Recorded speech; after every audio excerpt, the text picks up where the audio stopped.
शापित शहर, नया खेल शुरू। पिछले एपिसोड में अर्णव, विराट और रिया को एहसास हुआ कि वे शहर से बाहर कभी निकले ही नहीं थे।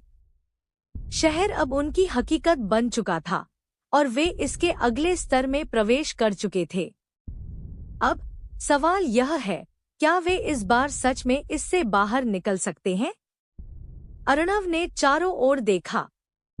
सब कुछ पहले जैसा ही था, लेकिन कुछ बदल गया था। हम यहाँ पहले भी थे, उसने फुसफुसाया। नहीं, रिया ने उसकी बात काटी। यह वही जगह लग रही है, लेकिन यह कुछ और है। तभी एक घड़ी की टिक टिक की आवाज हवा में गूंजी। स्वागत है खिलाड़ियों, वही अजनबी आवाज फिर से गूंजी। यह खेल अब और मुश्किल होने वाला है। शहर अब पूरी तरह बदल चुका था। गलियां ज्यादा घुमावदार थी, इमारतें ज्यादा ऊंची और डरावनी थी, और सबसे खतरनाक बात, अब यहाँ और भी लोग थे। लेकिन ये लोग कौन थे? विराट ने सड़क पर चलते हुए कुछ चेहरों को देखा। उनमें से कुछ जाने पहचाने लग रहे थे। ये लोग, उसने धीरे से कहा, क्या ये वही लोग हैं जो पहले इस खेल में फंसे थे? रिया ने सिर हिलाया। अगर हम कुछ गलत करते हैं तो हम भी ऐसे ही बन जाएंगे। इस बार हमें क्या करना होगा? अर्णव ने सवाल किया। आवाज फिर से गूंजी। हर खिलाड़ी के पास 24 घंटे हैं। अगर तुम सही रास्ता नहीं ढूंढ पाए तो तुम्हें इस शहर का हिस्सा बनना होगा। विराट ने घड़ी देखी। 12। समय शुरू हो चुका था। जारी रहेगा। क्या वे इस बार जीत पाएंगे, या फिर वे भी इस शहर का हिस्सा बन जाएंगे? अर्णव, विराट और रिया को एहसास हुआ कि शहर ने उन्हें छोड़ने नहीं दिया, बल्कि उन्हें एक नए स्तर में धकेल दिया। अब यह सिर्फ बच निकलने का खेल नहीं था, यह अस्तित्व की लड़ाई थी। हर खिलाड़ी के पास 24 घंटे हैं। अगर तुम सही रास्ता नहीं ढूंढ पाए तो तुम्हें इस शहर का हिस्सा बनना होगा। Click click click. घड़ी की सुइयां उल्टी दिशा में भाग रही थी।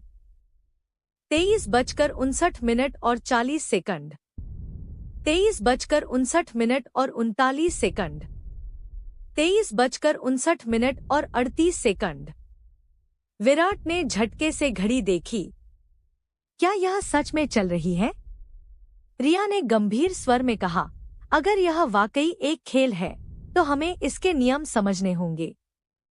अर्णव ने चारों ओर देखा। गलियां अब और भी भूल भुलैया जैसी लग रही थी।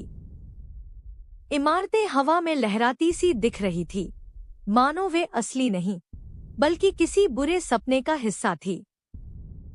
पहले हमें यह पता लगाना होगा कि इस खेल का लक्ष्य क्या है, अर्णव ने कहा।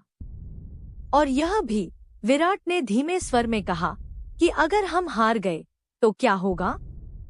शहर अब वीरान नहीं था। हर मोड़ पर धुंधली परछाइयां घूम रही थी, बिना चेहरों के लोग।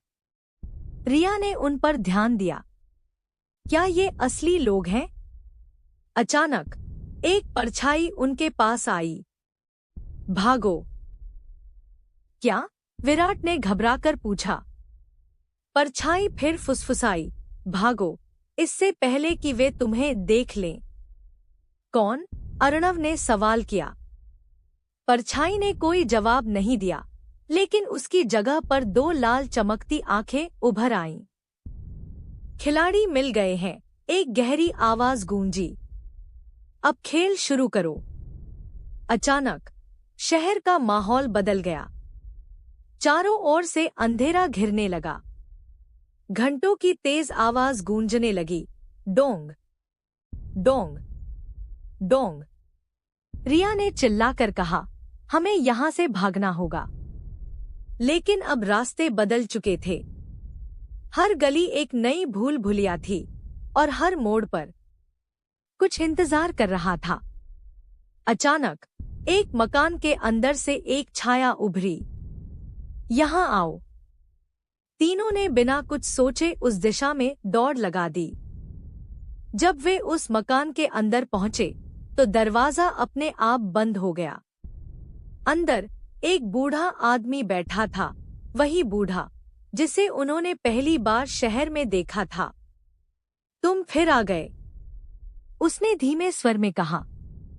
अर्णव ने उसकी तरफ देखा। तुम यहाँ अब भी जिंदा हो? बूढ़ा हंसा। यह शहर किसी को मरने नहीं देता, यह हमें बस बदल देता है। विराट ने जल्दी से पूछा, हमें क्या करना होगा? हम इस बार हार नहीं सकते। बूढ़े ने एक पुरानी किताब की तरफ इशारा किया। इस खेल से निकलने का सिर्फ एक तरीका है, तुम्हें उसकी असली पहचान ढूंढनी होगी। उसकी? रिया ने सवाल किया। बूढ़े की आंखों में अंधेरा था। जिसने यह खेल बनाया। शहर की हर गली, हर मोड़ किसी पहेली का हिस्सा थी। लेकिन सबसे बड़ा सवाल था, यह खेल किसने बनाया? अगर हम इसका जवाब नहीं ढूंढ पाए, अर्णव ने कहा, तो हम भी इन परछाइयों की तरह बन जाएंगे। रिया ने किताब के पन्ने पलटे।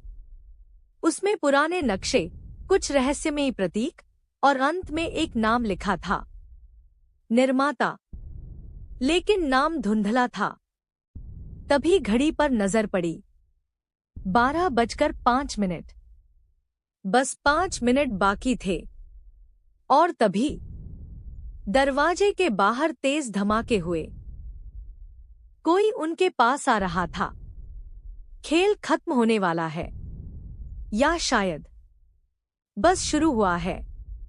अगला एपिसोड, निर्माता कौन है? क्या वे समय रहते इस खेल का रहस्य सुलझा पाएंगे? या फिर वे भी इस शापित शहर का हिस्सा बन जाएंगे?